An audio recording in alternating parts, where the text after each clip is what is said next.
members and 11 group analysts and one psychoanalyst. The name was proposed by Nikos Stathopoulos. The purpose has been to create a carefully organized group analytic training based on democratic and community values. 10 years ago, a family training was also formed, again by Nikos Stathopoulos. During these 20 years, we have faced creative but also painful periods. We have gone through difficulties but also happiness. Empathy has been the most essential component that kept us together, despite the fears and the anxiety of an organization or other conflictual personal issues and traumas. I want to present Dr. Rohr, who is a special guest. Dr. Elizabeth Rohr was a professor for the cultural education at the University of Marburg in Germany until 2013. She trained as a group analyst in London. She has worked as a group analyst, supervisor, coach, consultant, and trainer in national as well as international fields of work in non-profit and profit organizations. Her main activity is to be a member and a trainer in the Institute of Group Analysis of Heidelberg. Within the last 20 years, she has organized a supervised training. This is very interesting in Guatemala in order to support the fragile peace and reconciliation process in the country. This project has been funded by many organizations, as you can see in the summary. So we pass. Thank you, and want to hear about empathy and why it is so important in psycho and group psychotherapy. Thank you so much, Margarita. And also thank you, Kostas, for inviting me. It's such a pleasure to be here. And it's such a warm welcome already being invited to dinner last night at this beautiful Acropolis Museum, such a fantastic view. And it's really a very big joy to be here today. I will talk about empathy and at first I thought, oh, it's not going to be too difficult to talk about empathy. It's a word that it's very well known and you use it in daily conversations and communications. And of course, as psychotherapists, you're very familiar with the term. So it's not so complicated. But then I looked at the literature and I thought, oh gosh, it is quite a complex phenomenon. And at first you think it's so easy, you know, and it's easy to understand and all that, but it's not as easy as I thought. And for example, it was no problem at all to find literature. Most of the famous psychoanalysts have written about it at one time. For example, Freud once in a while, but rather scarcely. Then Anna Freud has written about it, Melanie Klein, Paula Hyman, Winnicott, Kernberg, Kohut, and Rogers. And these are just the big names. You know, there are many more. There are many more to mention, but these are the ones who have really written about it extensively. And just glancing over some of the articles, it became evident that it seems quite a complex phenomenon, much more complicated as it seems at first sight. Even Freud acknowledged that he did not feel too comfortable with this term because of its mystic character, as he said, as he once wrote to Ferenczi in a letter. And interestingly enough, the definition given many years ago in the Oxford English Dictionary confirms this mystifying impression, explaining that empathy is considered the power of projecting one's personality into and so fully comprehending the object of contemplation. This really sounds like pure magic, doesn't it? However, the definition has changed significantly since, and now reads, empathy is the ability to understand and appreciate another person's feelings and experiences. So empathy has changed from being a mystifying image to a more daily term, more or less. And the term has broken free from the specialist use in psychology to become a word in familiar everyday use, losing at the same time its mystifying character. Now, it sounds almost trivial, nothing special anymore, if you look at that definition, something we experience daily in our relationships. Nevertheless, and in contradiction to the trivialization of the term, these first impressions leave no doubt. Empathy is anything else but an easy topic to deal with. Now, in this lecture, I will mostly stick to psychoanalytic approaches, mentioning other theories as well, but not putting them into the focus of my attention.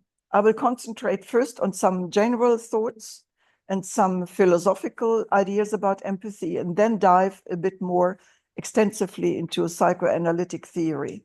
In between, I will try to explore how empathy shows in group analytic groups, and ask how empathy develops in early childhood, and finally ask how we can work with it and understand it, of course. This might sound like a lot of theory, I assume, but nevertheless, don't worry. I will offer some case material, present a photograph, and have a look at it, and a video to highlight certain aspects of the issue. First of all, I would like to mention that a lot of scientists, and not only psychologists, have written about empathy. Ancient philosophers,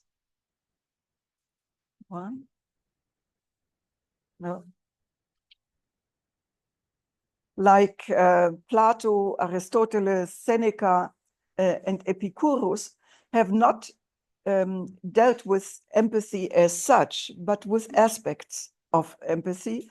And they did not develop a systematic theory of empathy, but they dealt intensely with central aspects of it. For example, compassion, emotional resonance, interpersonal connection. But then philosophers like Kant, Nietzsche, Kierkegaard, and Schopenhauer, they have dealt with it much more extensively. Even though there are major differences in their ways of perceiving and understanding the world, philosophers, psychologists, and in general, human scientists agree that empathy is among the most important of human characteristics. It enables not just social relationships and communication, but is at the same time a major basis for the inhibition of aggression. I think that's very important, that point, and we usually don't connect that with empathy. Even if empathy has some simpler equivalents in non-human species, its remarkable flowering in the human case is unique.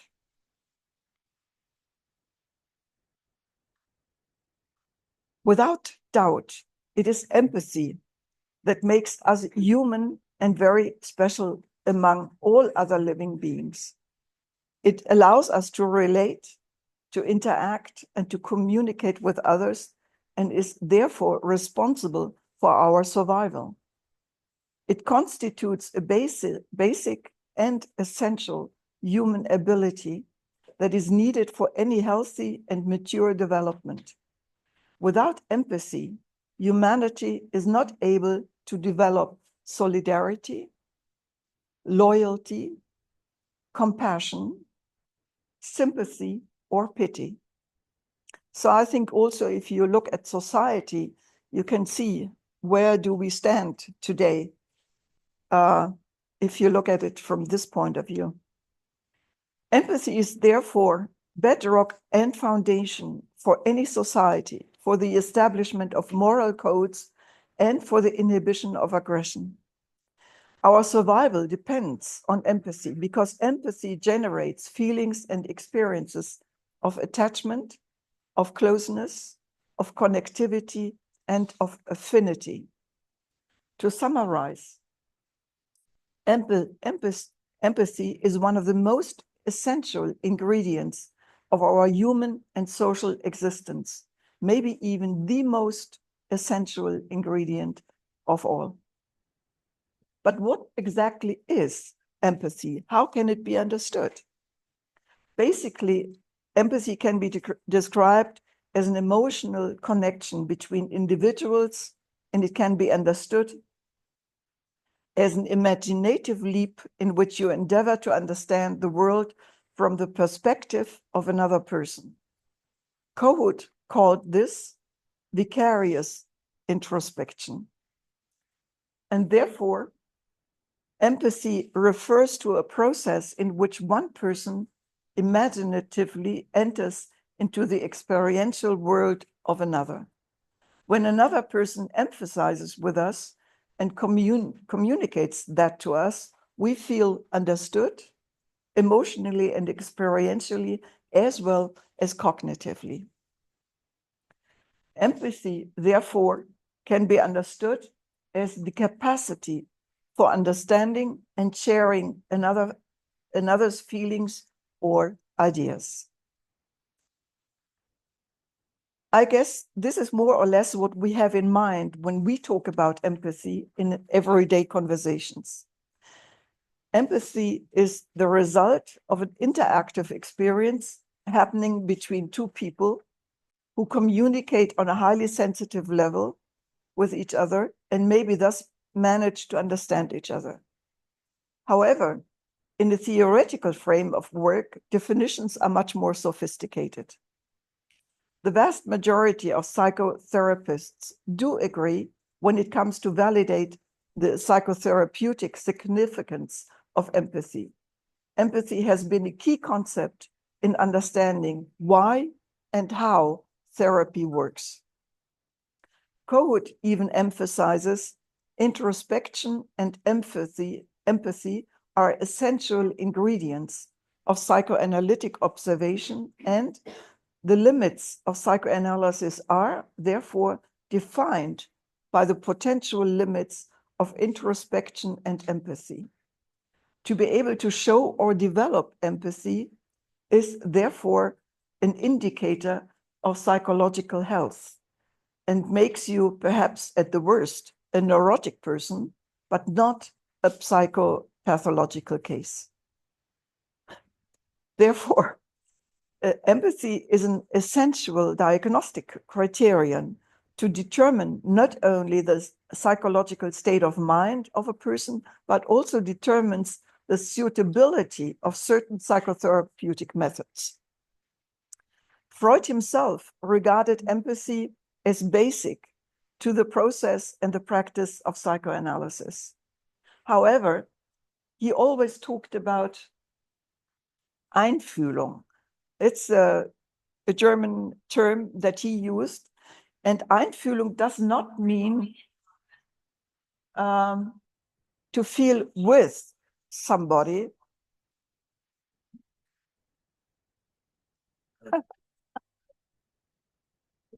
So Einfühlung means it's not to feel with somebody. That would be sympathy, compassion, or pity, but feeling oneself into the other person. So empathy involves complex emotional and cognitive processes by which we form certain ideas about another person's inner experience, which can then be validated or discounted by experiment or question. Since we can never directly perceive the inner state of another person, it is only through empathy that we are able to feel what the other person feels or maybe thinks. Kohut writes, the inner world cannot be observed with the aid of sensory organs. Our thoughts, wishes, feelings, and fantasies cannot be seen, smelled, heard, or touched. They have no existence in physical space, and yet they are real. And we can observe them as they occur in time through introspection in ourselves and through empathy. Empathy, therefore, means, roughly speaking, putting yourself in somebody else's shoes. That would be, let's say, the summary of it all. Freud, however, had a different understanding of empathy, and I think I found this definition of Freud, I found it very helpful because it goes really beyond what anybody else ever said. And it's a very simple definition that he brings. He says,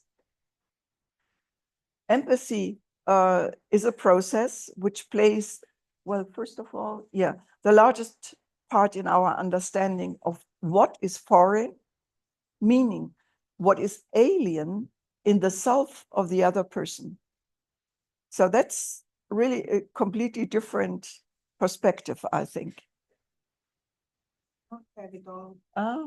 In our understanding of what is foreign, that is alien, to the self of the other person. So without any doubt, Freud included in his definition of empathy an unconscious aspect, which does not appear in any of the other definitions of empathy. Exactly this unconscious aspect is vital because it adds something essentially different to the term, and it has, of course, specific consequences if you apply it, for example, in psychotherapeutic processes. If you understand empathy as Freud did, you become aware of the fact that this psychoanalytic understanding goes far beyond the above-mentioned general definitions.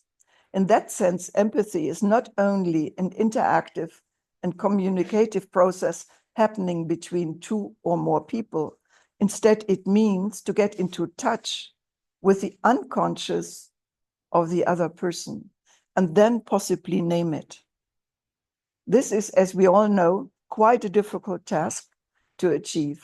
Nevertheless, if we manage to succeed, this usually helps to consolidate the psychotherapeutic process. Therefore, we can state empathy is a vital and essential prerequisite for any development, for any change, and for any curing experience in psychotherapy. These tentative explorations give you just a small taste of what it means to deal with empathy in psychoanalytic terms. And looking at newer discussions, I just want to mention just very shortly that empathy has nothing to do with mirror neurons. That's a big debate if the mirror neurons are not, in fact, empathy. And in 1992, Rezzolatti and others discovered a specific form of nerve cells in the cerebral cortex of macaque monkeys and called the mirror neurons. Since that time, there has been a long-lasting debate trying to answer the question if these mirror neurons have anything to do with empathy. And investigations have shown that there is a connection between imitating behavior and empathy. But still, this is not empathy, but contagious reaction. And you know, when you see somebody eating an ice cream, you yourself feel like, oh, you know, it's contagious, but it's not empathy. In contrast, empathy is something different. Maybe a short example might illustrate what Freud meant with empathy in that what is alien to the self of the other person. It's about a client, and I've explained it to some of the friends who were there last night that I'm working mostly now as a supervisor, but you would maybe call it counseling. I don't know. You know, supervision. It's not clinical, but it's applied group analysis. So a client who has been coming once a month for supervision for the last 2 years with a strong need and desire to look at his decision of having left a big international company and his high position there, and to choose a freelance career as an organizational consultant. He worked a lot, made a lot of money, was very successful, and the question was, how would he like to shape his future as a freelancer? One day he came and looked very weary, his face ashen, gray, and it seemed as if he had aged only within 1 month since I last saw him. He sank into the armchair and muttered something like, "I feel so tired and without energy. Don't know what's the matter with me." He kept on describing his mood and always came back to this feeling of being so tired. After listening a while, an idea began to take shape in my mind, rather vaguely at first, but then more precisely. And then I told him that today I could feel a lot of sadness in him. Very cautiously, I continued, saying that it felt as if he was mourning. When I said that, I could really feel his sadness myself, making me feel sad as well. And then I noticed that his eyes filled with tears. He swallowed, couldn't talk, and was silent for a while. Then he finally said, "I think you're right, but I never would have been able to perceive this sadness. It never came to my mind to understand my feeling of being tired as a cover-up for my sadness. Yes, indeed, it is sadness, and it does feel like mourning."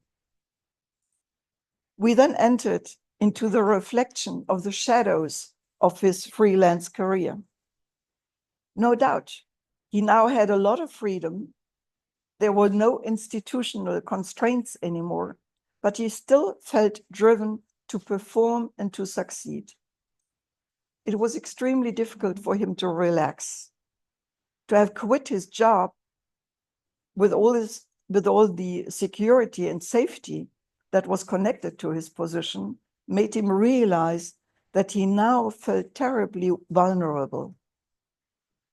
He had experienced some very critical incidents with coachees that he found difficult to digest. And to recognize his vulnerability in this context made him feel insecure and sad, and he realized how unprotected he felt now. He had never thought about this vulnerability before, and now it seemed as if this was the price he had to pay for his newly gained freedom from the institution. Another aspect was that he didn't enjoy his freedom as much as he had anticipated, and it dawned on him that he had left so many things unfinished in his life and just had worked and worked and worked endlessly, even now as a freelancer. It dawned on him that he was getting old, and he asked himself how much time was left to pick up unfinished threads of his life, like his love for music, literature, languages, and his enthusiasm for translations.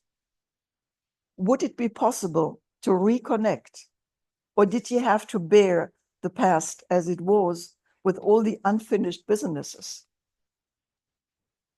Shortly after, something completely unexpected happened, the pandemic. Almost all his freelance projects collapsed. He was shocked at first, but then realized that now he had the freedom he always had been longing for. He sat down and wrote in a year's time a draft for a book he always had wanted to write, exploring his experiences, his philosophy, his psychology behind his work and experiences. I finally found my way home, he said one day, highly satisfied that he had been able to reconnect and develop a vision for the future. As a supervisor, not as a clinical group analyst in that situation, I'd been able to feel, sense, and finally put into words what was alien to the self of this client, his sadness, his vulnerability, always feeling driven to perform, which he was not aware of and which he wrongly thought of as being tired. Yes, his tiredness was the symptom, if you want to look at it this way, but there were other issues hiding behind, as we found out.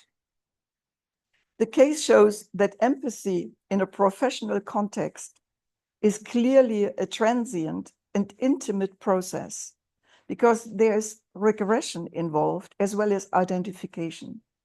I was able to sense my client's sadness and through a regressive churn, feel the sadness myself and identify temporarily with these feelings which were alien to him, then step out of the regression, name these feelings, and offer a fantasy or call it interpretation.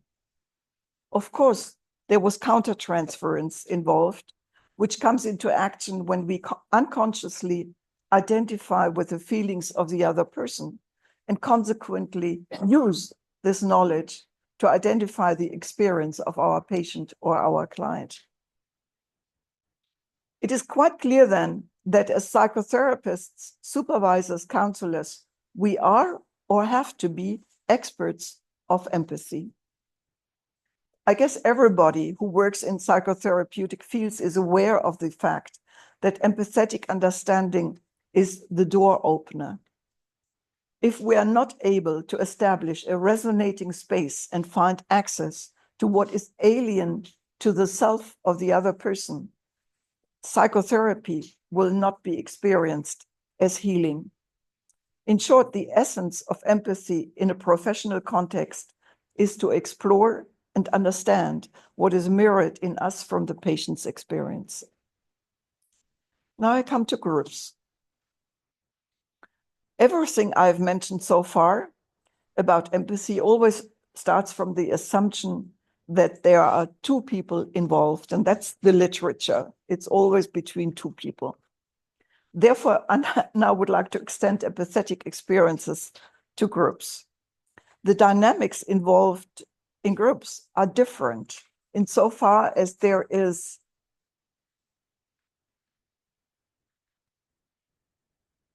a potential space to generate multiple and different empathetic experiences, a polyvalence of empathy. Empathy is not restricted to one patient and one therapist, but it involves everybody in the group. There are multi-layered, simultaneous, vicarious introspections, to use Cohen's term for empathy. And there's empathy not only in that what is alien to the self of one person, but empathy in many other alien selves of other people. Empathy, therefore, is polyvalent because the chance that nobody feels empathy towards one person in a group is very rare. Usually, there's always somebody who can empathize with the feelings of a specific person. And this is what makes groups such an enriching experience, because they are not only multiple transference, but also multiple empathetic processes happening in all its variations in one session, in one space. To give an example, I had been asked to supervise a group of 4 people who formed the newly established management of a well-known NGO dedicated to healthcare on an international level. 2 men and 2 women one of the men being the boss. He was new in this position, and there had been growing tensions between him and one of the male co-workers. It was our third supervisory meeting when the boss opened the session, reporting that he had experienced a severe attack of his male co-worker, who was present also in that session. He explained that the four already had talked about it, but the experience still kept on bothering him a lot, and therefore he would like to talk about it now in this session with me as a supervisor. It turned out that his co-worker, and I think when I wrote that, I thought, oh, if that would ever happen in Greece, I don't know. The co-worker told him in a recent meeting, you will drown if you dare to go alone in this upcoming meeting. You simply will not be able to survive there. In fact, you need me to come along. It's quite a thing to say. It happens everywhere. When the boss finished talking, his face had turned deeply red. He was sweating, wringing and knitting his hands. He just looked utterly miserable. One of the women responded immediately and said, I did not really think the attack to be so harsh. And in fact, I did agree partially even with what my colleague said. But then she turned to her female colleague and continued, but when I happened to look at you, I noticed that you reacted in this situation with anguish,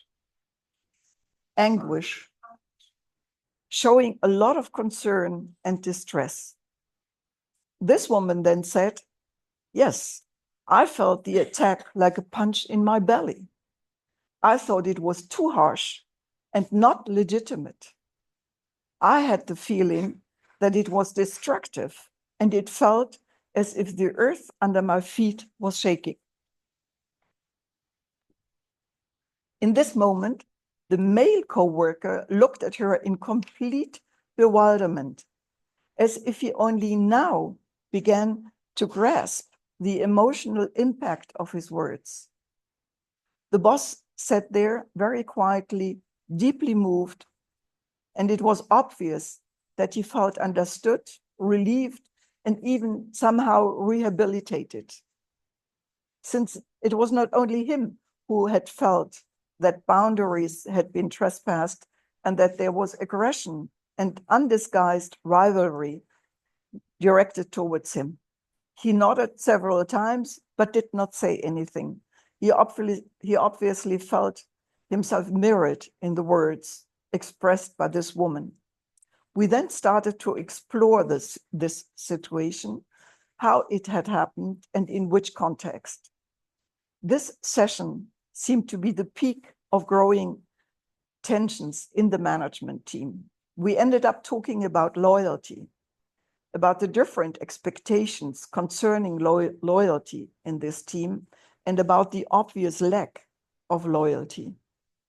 The question was how cooperation would be possible in this team in the future, and without a minimum of loyalty and trust between its members, and without respect of existing hierarchies.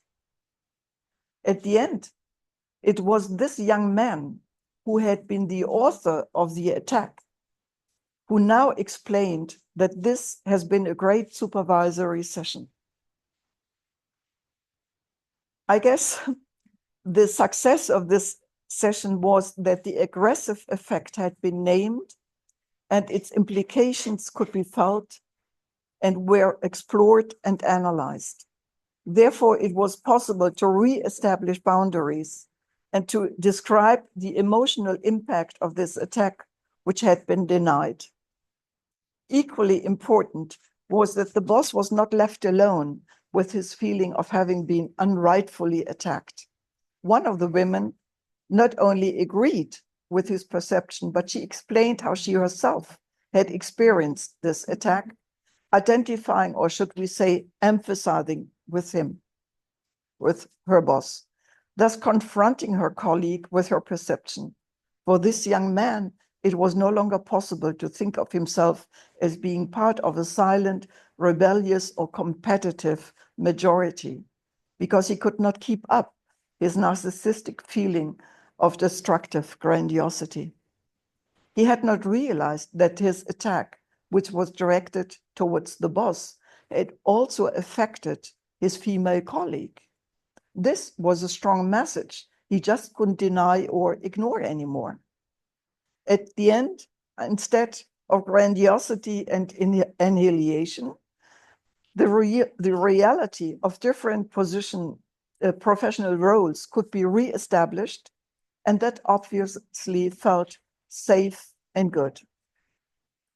This supervisory example illustrates the efficiency of group analytic groups, because even if there are some in the group who might not be able to develop empathy, others might be able to do so and say it, also express it. In this group, I would say there was compassion, maybe even sympathy, also empathy, well distributed among the participants. Now, let's have a short look at empathy and how it develops in childhood. Very short only. Daniel Stern emphasizes the fundamental importance of the infant's first emotional attachment to a caregiver as a prerequisite for a later healthy capacity to emphasize.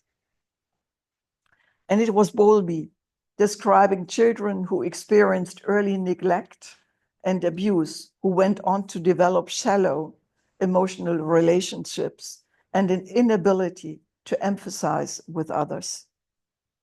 This stresses the importance of our early emotional attachment in the development of healthy empathy. We know today that 6-month-old children have adopted for themselves the patterns copied from their mothers. This is called affective attunement or affective resonance. They are therefore basic human capabilities already existing in early childhood. However, this early capacity of affective resonance obviously exists already in an intrauterine stage of development. So let's have a look at a photograph of twins and the story behind it. You can research a little bit more about the whole story. It's in internet to be found. Two girls were born, twins, and they were put in an incubator, but each one in one incubator. That was obviously the rule at that time. It's about 30 years ago, exactly 30 years ago. And then one of the babies developed very well, and the others didn't. The other had a lot of breathing difficulties. The lungs didn't really work well. The heartbeat was much too high. And one day or one night, after watching the babies, the nurse decided to put the healthy twin girl together with the other one in the incubator, which was not allowed at that time. They were supposed to keep separate. And then immediately the heartbeat was getting too normal. The lungs started to work perfectly well. And it was immediately noticed that as soon as the healthier one, the right one, was close to the other one, she relaxed, obviously, and the organs even reacted accordingly.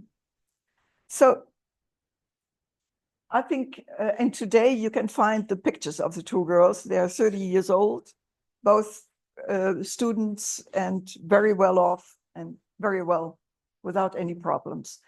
I'm not sure if this arm was put by the nurse around the little girl, because I don't think a month-old baby can move the arm already. I'm not sure. It doesn't say anything about that. But still, it looks nice, of course, you know. And it went around the world, the story of the twins. So in this case, we could talk about affective resonance that obviously had grown and developed already in intrauterine stage and now turned out to be a life-saving action just a few weeks after the twins were born. There does not seem to be any doubt early emotional experiences between babies and their caregivers are crucial to the development of empathy. Children who feel safe, secure, and loved are eventually more sensitive to others' emotional needs. Early attachment experiences have shown in research that the quality of attachment is a predictor of empathy later in life. Empathy develops slowly and is also connected to cognitive and psychological processes of maturity and depends very much on early infant experiences of attachment. We could say, in later life, the umbilical cord can be restored in sublimated form in empathy. I really like that saying, because it really makes so clear, you know, how existentially important it is to develop a different way to connect. And now a video that demonstrates quite convincingly how effective resonance and effective attunement already exist in early childhood and how they show. I hope it works. No, it doesn't work. The technician.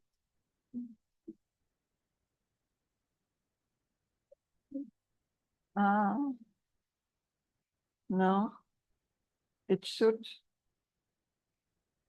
There should be an audio.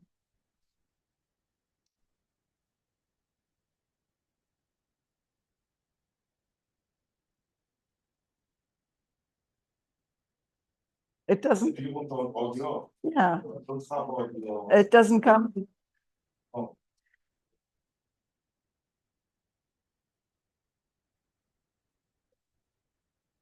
Doesn't work. Well, anyway, I can tell you. There's this baby, and the mother is singing, and she's singing a very sad song, saying, when I wake up in the morning and you're still sleeping, I look at you and notice how much I love you. And then when you go to sleep again, I'm so sad because, you know, then you have to sleep and we cannot play or do something. And the song is like that, a very sad, reflective song. And you see the tears coming into the baby's eyes when she's 9 months old, so she cannot speak yet. She cannot, you know, express herself, but she feels the sadness in the song. And then the tears really come running down her cheek. You can look it up in the internet. It's called Baby Cries Hearing Her Mother Sing. And it's really moving. I mean, the mother is singing terribly.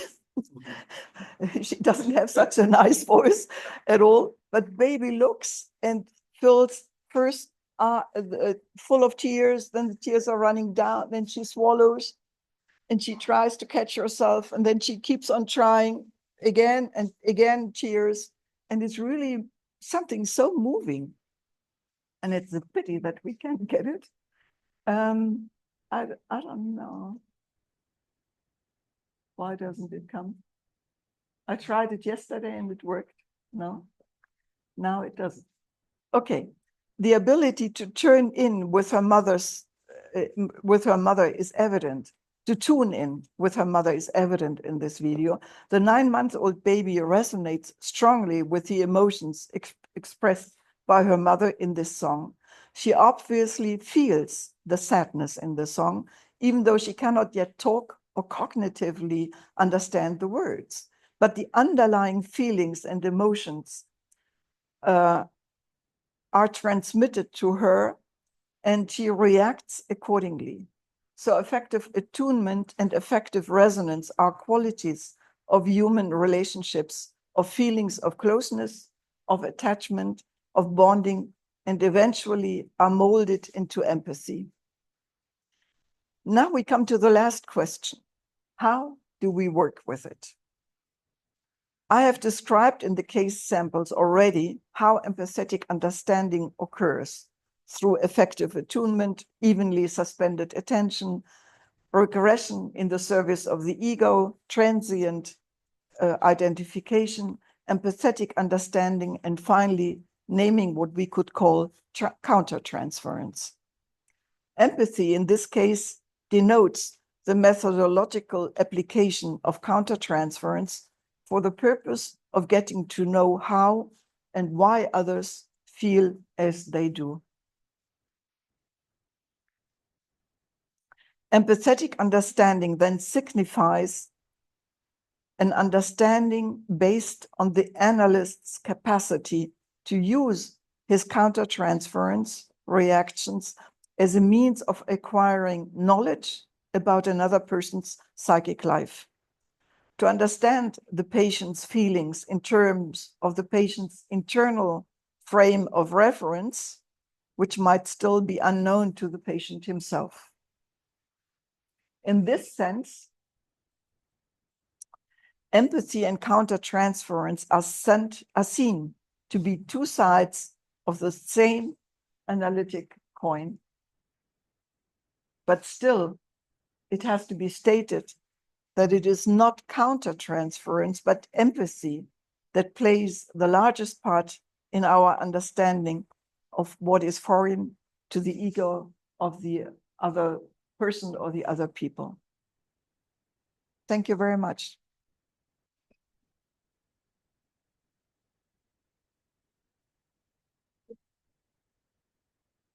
Thank you very much. It's so nice and fully understood from all of us, I think. Especially the difference between individual and group psychotherapy was very interesting, and we have worked on it already. But you presented with a very fully understandable side. Thank you. Do we have some questions or some remarks? I would like to congratulate you and thank you for this nice speech. It was very interesting for me, the distinction you made between mirror neurons and empathy, because at first, before you mentioned that, I would think that mirror neurons, I was thinking that mirror neurons are related, but they are not. They are as if they are a physiological automatic line away. My question is, given the theory of the bonding, of the ball be secure bonding, secure attachment, etc. If for therapists, I mean, I quote now Yalom quoting Rogers in the principles of group therapy, where he says that empathy is not something that can be taught to therapists, and perhaps it's not a matter of training therapists, but of recognizing therapists. Do you think that in terms of technique and taking into consideration all the non-verbal parts, I mean, you're nodding, the gaze, is it something, okay, we learn about being supportive, non-verbally, etc. Is it something that can be taught, or is it something that evolves in some people as something natural, as a trait, and in others as a technique? A big question. Yeah. I think, let's say, if I would answer from my personal experience, I think there are people that are more talented than others to be able to be empathetic or not. And, you know, you can trace it back to childhood experiences, but maybe not all of it. A big part of it, of course, you know, has to do with childhood experiences. But then when you never have lived in a context where this was asked for or requested or needed or furthered also, you know, then maybe you're not able to really develop it. You might have the capacity to know what empathy is and how it feels, but if you don't train it, then I think, I don't know, you might not get as far. Yes, because we hear also in people, I mean, from the practicing people in villages that are totally not cultured, not educated, and still you hear that they have a sense of empathy. Exactly. And they are so open without having been in touch in any or exposed to any kind of technique or something. Yeah. I don't think it's a technique, let's say, of being smart or being very intelligent or intellectual or anything like that, you know, but it's an emotional capacity. And but I think like emotional capacities, like mental capacities, have to be trained. If there's nothing, you cannot train it, I think, you know, but not to be empathetic at all, I can't imagine. I mean, maybe very strong psychological, psychopathological cases, you know, murderers or whatever, terrorists. I think there's really a lack of empathy, or I don't know how it works there, but it's suppressed, you know, because they couldn't go on with their actions if they would have empathy. But now today, looking at the politicians, I mean, it's the same question. Do they have empathy? And many don't seem to have any empathy at all. And so I don't think it's a question anymore. Are they empathetic, or they are just mad by power? I don't know. Maybe empathy and power cannot Yes. be together. It's so difficult to have an equilibrium Yes, between them. exactly. But it's very useful for the It is. training of the group analysts. Yeah, And of course, no, the analysis are very, very boring. yeah. Well, I just heard there was an interview with Elon Musk, and he must have said the weakness of the Western society is because it's too empathetic. I believe that he thinks that. Yes, And I thought, gosh, yeah, it explains a lot, huh? And he thinks we have to get rid of empathy, and then we are powerful and strong and rich and mighty and all that. So, but who would like to be like that? Yeah. Yes. Yes, I'm going to the beginning of your very nice lecture, and I think this is a subject we really need to be considered many times during our work. My name is Alexander Markovic. I'm from UAF, Institute of Group Analysis. Okay. And group analysis. Yes. And Greek is not my mother tongue. Oh, okay. When I started to speak Greek, they told me it's not empathia, not empathy. Oh, okay. In Greek, it's ensynesthesis. And it is very different, from something very different. It's not only you feel pain of somebody, it's much deeper, much more.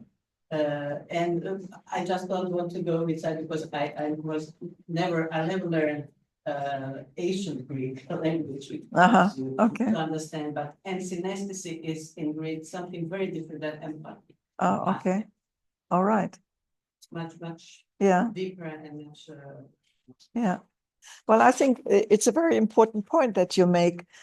For example, I've been traveling a lot and working a lot in other countries, and I noticed Germans are seen outside to be very strict, to be very rigid, to be very cold in their way to how they relate to other people, in their way to communicate, and very aggressive. That's the image that I always met. And I think there is something to it. It's not that all Germans are like that, but I think that's the image. And for example, I notice myself, when I speak Spanish, I speak it differently than, and use different words than I would use in German. And I'm much more, I think, you know, emotional when I speak Spanish. And I can say easier, it's easier for me to say something very warm-heartedly and very communicative and laughing a lot more and being funny much more. And it comes like that. I open my mouth, I speak Spanish, and it's different, you know? Very good in quarreling in Greek. Yeah. My mother tongue I cannot do. Really? So good way. Yeah. So I think it's really interculturally, it's really transculturally, that's a very interesting image. That if you speak another language, what kind of your personality can live when you speak that other language, you know, and it connects to something else inside of you. All of us. All of us, right. However, the German word Einfühlung has to do a little bit, it's interesting because it's a very soft word. Yes. And it has to do with fluidity because many times fluids feel comes from. Yeah. So it's interesting because it's a softer word than empathy Yes. or synesthesis in Greek, which is more Yeah. cerebral and rational. Yes. Because Einfühlung means that the fluidity comes in and takes over the Yeah. inner part of something Yes. in a positive way. Yes. So it's interesting that despite German being more strict Yes. or more harsh, the word is softer. Yes, in much its softer. etymology. Einfühlung means in Greek όταν ένα υγρό γεμίζει κάτι. Πώς το λες μια λέξη, δεν υπάρχει. Πώς θα λέω, βάζει ένα μπουκάλι και γεμίζει με νερό, αυτό λέγεται Einfühlung. Ότι γεμίζεις κάτι με πλήρωση, αλλά με ρευστό, με κάτι ρευστό, το οποίο γεμίζει. Οπότε, this is more so than ενσυναίσθηση or empathy. Einfühlung, ότι γεμίζουμε το μπουκάλι με νερό, ας πούμε. Δηλαδή, μπαίνουμε στον άλλον και προσπαθούμε να καταλάβουμε κάπως έτσι. And there's a big story about empathy, how it came into being, that word, because, Freud's word Einfühlung was translated not as empathy at first, but as intuition. And that's something completely different, and that was the word that was used for the English translation. And then it's not the fluid. No, it's not the fluid.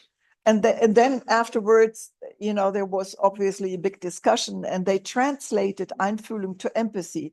And that's how we use it today also in German, Empathie. Empathy. And but it came from the English translation. It was not known before. So it's a newer term also in German. And we use it much more than Einfühlung, the original. More close to containing. Yes, yes, exactly. So you use also the reborrowed term. Yes. Because it's a reborrowed term. Yeah. From Greek to English and back to Greek and to German. Yes. Yeah. Yes.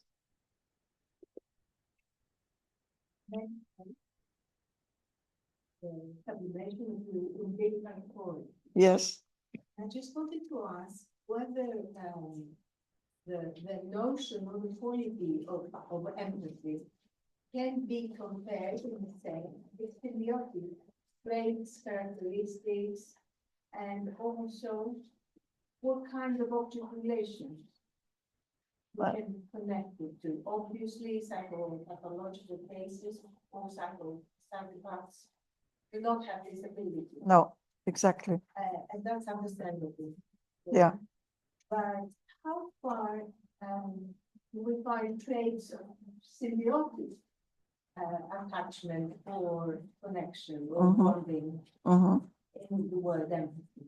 Because it's very difficult to put yourself into the shoes of another person and without having lived or imagined or, I don't know, something else. That's that particular situation.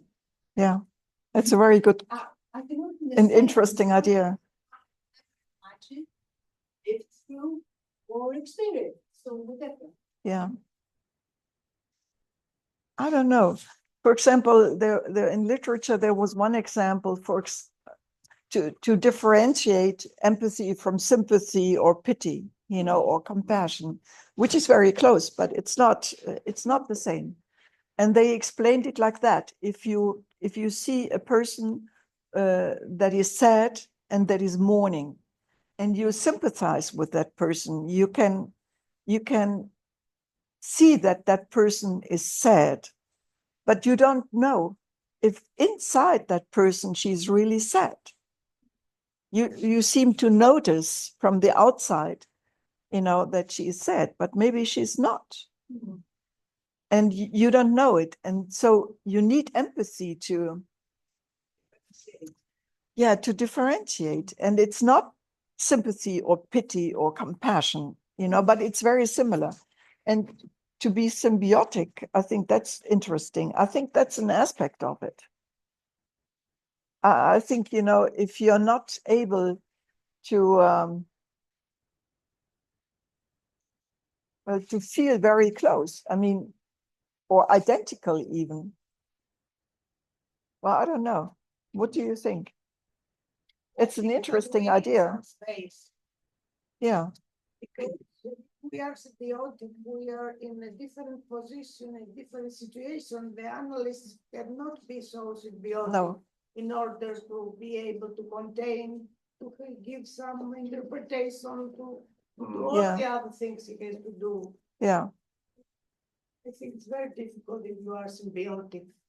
Mhm. Maybe there are moments. Just traits. Okay, Because there are also moments also in everybody, especially in the relationists, they talk about going in and out of a situation. So it might be I a totally trait, agree, it might but be a the tendency. time that the moments that you are empathetic, this moment you could be indeed symbiotic. Yes, Yes.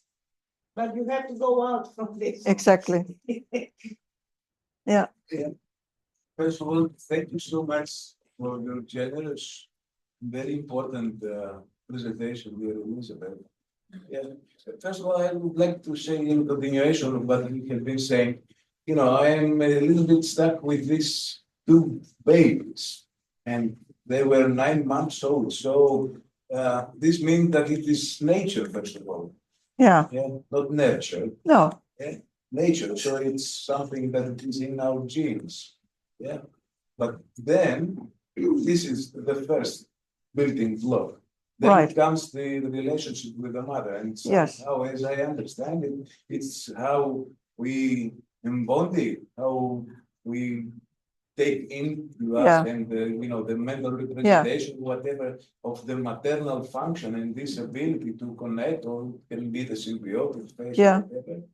But then, and this is the most important for us, the group analysts, that it's not only these building blocks, because then we have the family and all the secondary groupings that they also are building and constructing furthermore this Yeah. empathy, because no matter what we take from our early childhood, it's the context that we are Yes. going to build it up.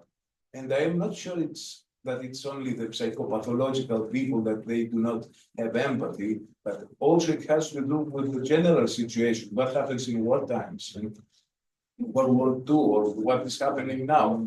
I'm sure that the Germans, they have so much empathy, but at the end, the war ended up with all these atrocities. And Yes. the completely absence of empathy. Yes. So there are other things that you Yes, should of also course. consider, and this is, our space with group analysis. We explore this space where people, things that they do not only deal with the personal dynamics, but also with dynamic and societal, global dynamics. They are interfering somehow and interconnected. And sometimes the analysts may feel, or not only the analysts, other members of the group, feel empathy for the father or for the mother who are patient. And it's very difficult because he becomes angry when he feels that they emphasize more with the sibling or the father or the mother. Just to add this, that I think that this is one of the basic functions of mentorship. Yes, of course. To offer a space for empathy, not from the therapist, Yeah. from the group as a whole, from each Right. individual member as well. Yeah. And I think that's a space where you might be able to learn it. Let's say in that to use that word, because you experience how it feels when somebody empathizes with you or with others, and you have never thought about it. You think, I would have never been able to feel that or see that or whatever. But then you see 7 other people are dealing with it in a different way than you have been used to or that you have known for yourself. And I think that's a learning process too, but it takes, of course, a long time. And it's not easy. And I found also very interesting what you said about empathizing with the alien part of ourselves or Yeah. the alien part of our clients, which means Yes. in a way the shadow in Jungian terms, Yes. somehow not the main self, No. but the part that is more vulnerable, more difficult, Yes. more dysfunctional. And I was thinking how it would be in an advanced group to make a seminar or a devoted session to bring forward the alien parts of Yes. ourselves instead of going in a general discussion or Yeah. whatever comes through free association. I think that Yeah. would be very interesting for people who already are aware of some parts of themselves. Yeah, that's true.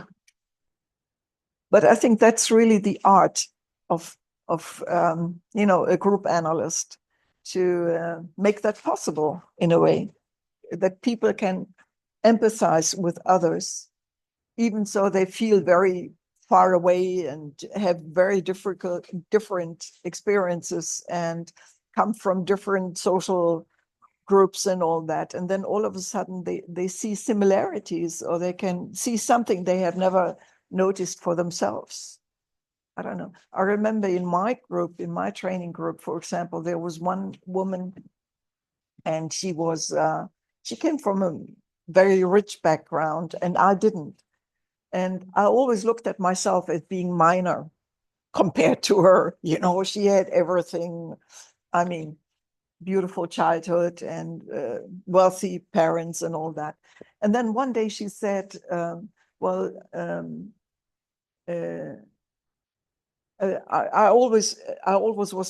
already was traveling a lot at that time. And she said, well, I moved, I don't know how it would be like in Athens, from one village outside of Athens into Athens. That's all the traveling I've done in my life up till now. And you have seen the world. And I thought, that is interesting.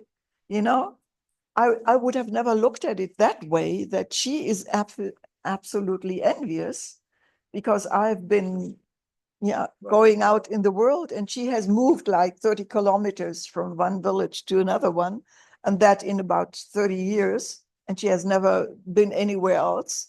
And she thought, I don't know how as much as you do, and I don't know the world as you do, and I wouldn't even dare to travel alone as you did. And I thought, that's really something, huh? To experience something like that in a group is so healthy and so curing, because you noticed all of a sudden, I never would have seen that in her, that she who had everything could be envious of me, and me looking at myself thinking, I don't have anything of all that she has. And then all of a sudden this came up. And I thought that was really a miracle, and it changes the view of yourself and the perspectives of yourself and of others too, because yes, exactly. And it changed the construction in the group, the constitution of the group in a way. I'm sure you know all of experiences like that, don't you?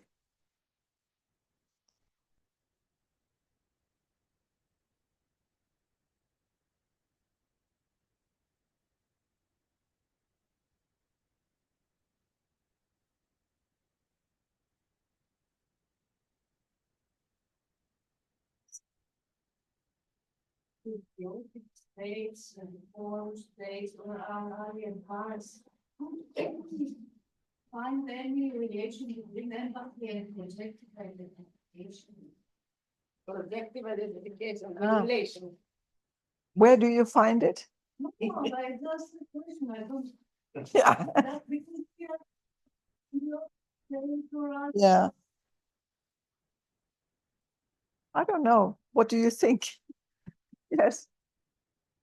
Projective identification Uh-huh. rather than projective identification. Okay. Yeah, My could be. idea. Yeah. Yeah. What do others think?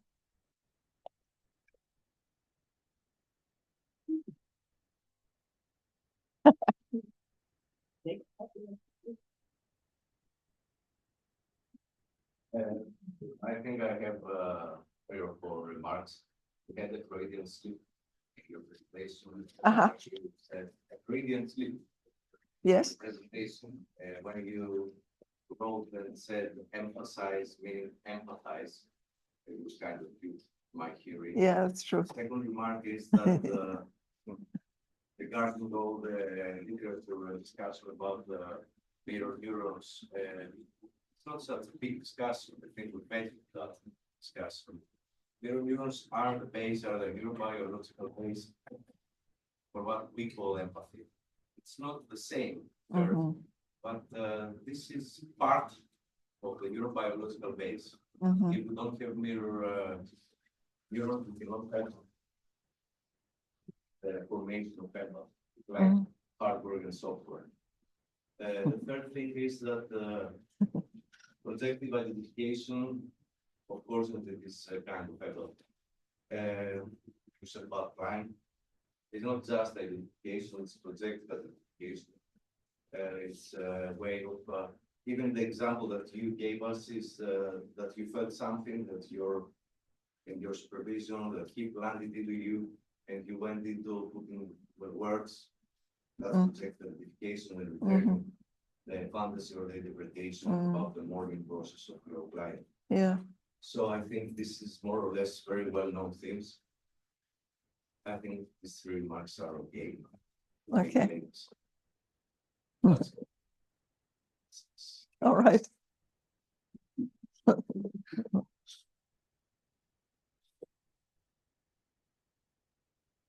Yes. I want to ask, it's very different or difficult, the empathy when you work with people in other cultural background, right? Yeah. I read that you have worked in Mexico. Yes. Yes, it is much more difficult.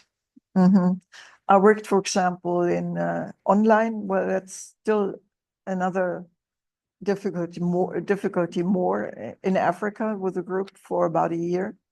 And I thought they were very much afraid of showing emotions in their team. It was a big team of 13 people. And but then they were allowed to also contact me individually if they had issues they wanted just to talk about with me, but not in the group. And then it was different. In the individual sessions, they could really tell me some of the horrors they had lived through. And for example, being one of the women told me that robbers broke into her home at night, and her and her husband being asleep and the children being asleep, and they came and how do you call it, tied them down and robbed everything they could get. Yeah, and said, if you scream, we are going to kill you. And she was so in panic and so traumatized that she couldn't work for a while. And she didn't dare to talk about that at work. She didn't dare to say why she was so sick, traumatized, unable to work. She didn't say in the group as well. No, and not to her boss either. She was simply sick, and they didn't know why, what had happened. But they noticed, of course, that she was not physically sick, but she couldn't talk about it. And so I tried to find ways with her, together with her, how she could communicate that, maybe not to the team, but at least to her boss, to make sure that the boss would, let's say, be protective and say, okay, stay out of the office and you don't have to come for a week, and take care of yourself and make sure you can arrange everything with your family, with your children, and with your husband. And she wanted to move from that apartment, to look for another apartment. Take your time to do that. So we talked about all these very practical things. How could she communicate her traumatizing experience to her boss? Because what she felt was shame. She was terribly ashamed that this has happened to her. You know, asking herself, also being very guilty, said, didn't we lock the doors perfectly well? And had we forgotten to lock one of the doors or something like that? So she thought, was it her fault?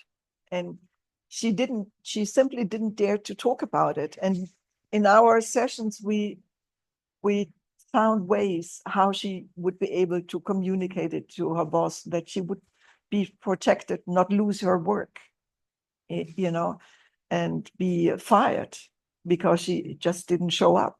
She had to explain it in some kind of way.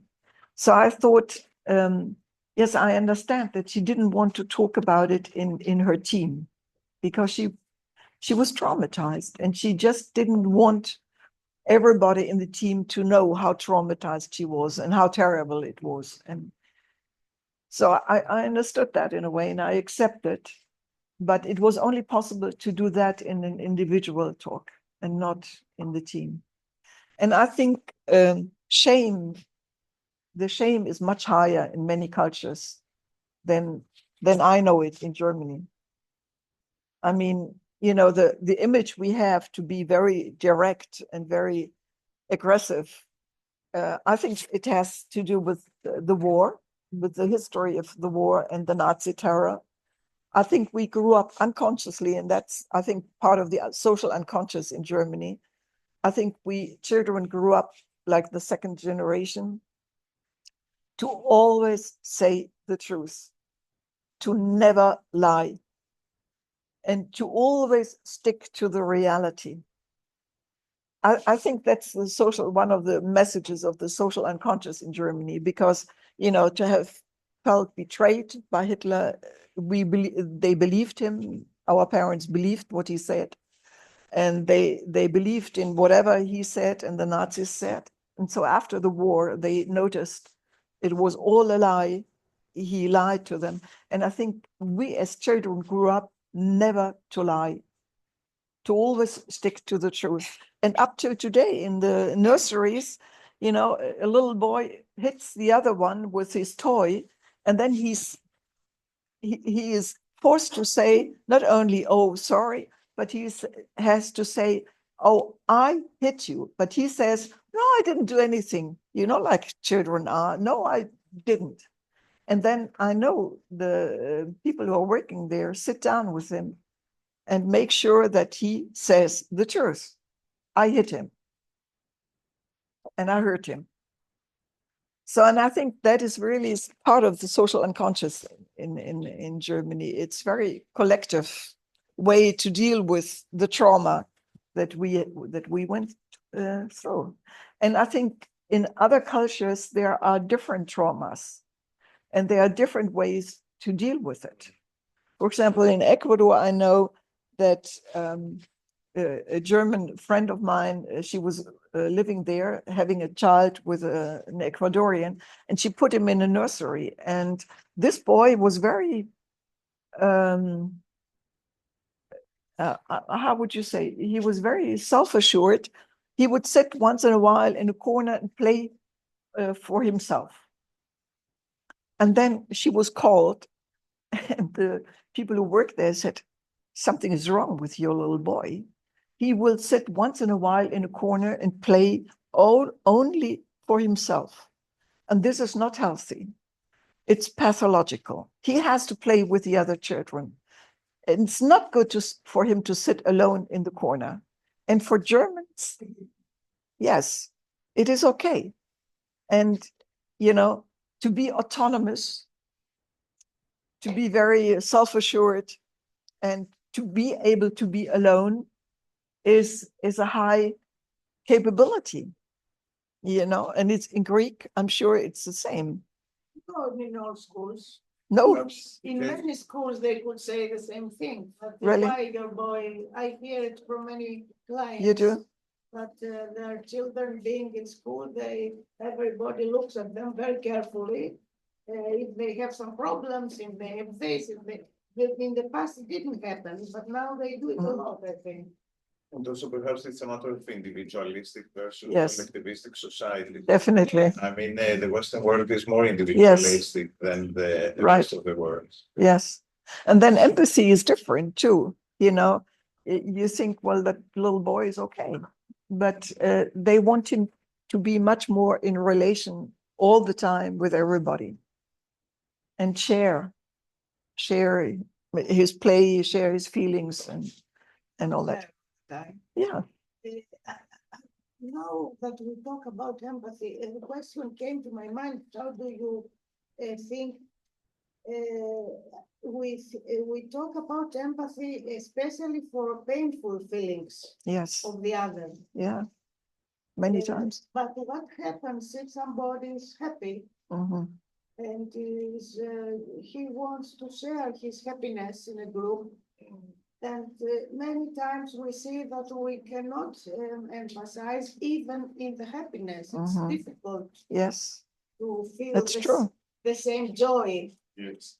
And so the empathy is, and he feels that nobody is sharing his happiness. Yeah.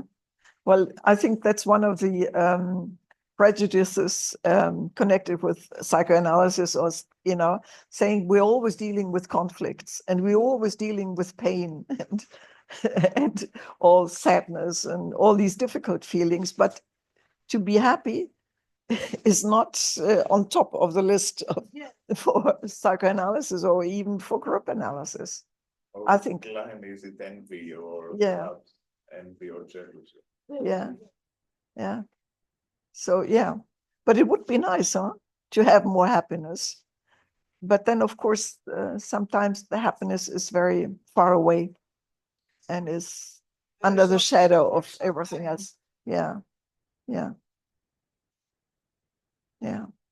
But for example, in Guatemala, I thought they always wanted to be more funny or happy or, show these feelings. And so we found out after a while, if we don't open a space for that, they just can't start in a group. So what we established then is that they could start the group singing. And then we found out they were from different parts, so they stayed in one hotel, and they would meet at night after the group and think about the songs they wanted to sing in the morning. So they made up songs on their own. It was just a melody that was known, but they would choose the words. And it was such a big thing after a while that they wanted in the morning, one song after another and one more song and we had to find a way to stop it, because they were so enthusiastic about this way. And they even brought a guitar, and then the second one brought a guitar. And so they would always start like that, but being happy. And like a manic defense. Yes. To think, yes. Yeah.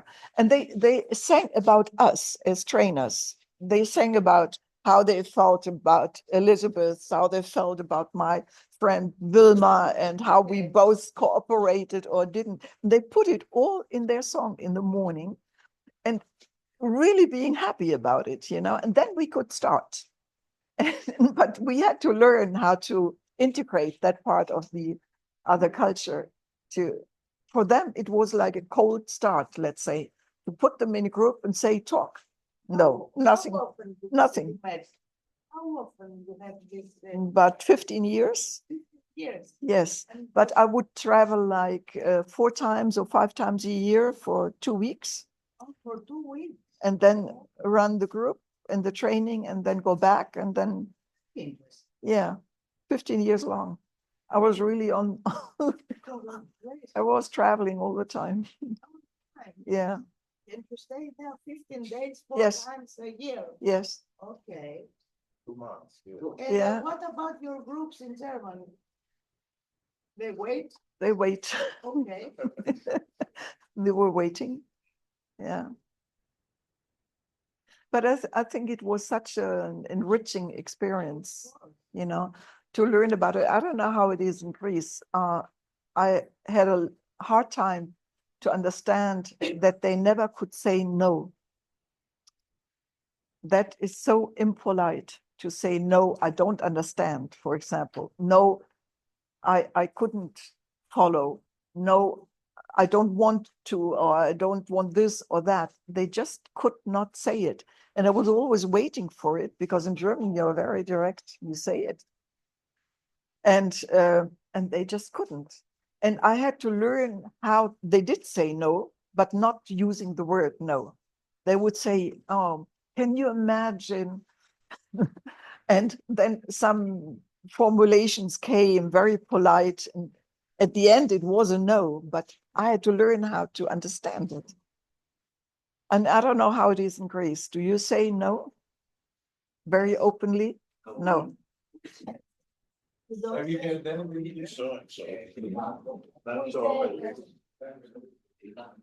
That's so elegant. No, you wouldn't say, I don't like it, or no, I don't want to, or. You know, So difficult to share the same background to be successful at second What again? What? Share the same cultural background. Oh, no, not at all. But you have to go through a learning process and to adjust yourself and to learn about different things. okay, very interesting. Okay, Thank you very much. thank you.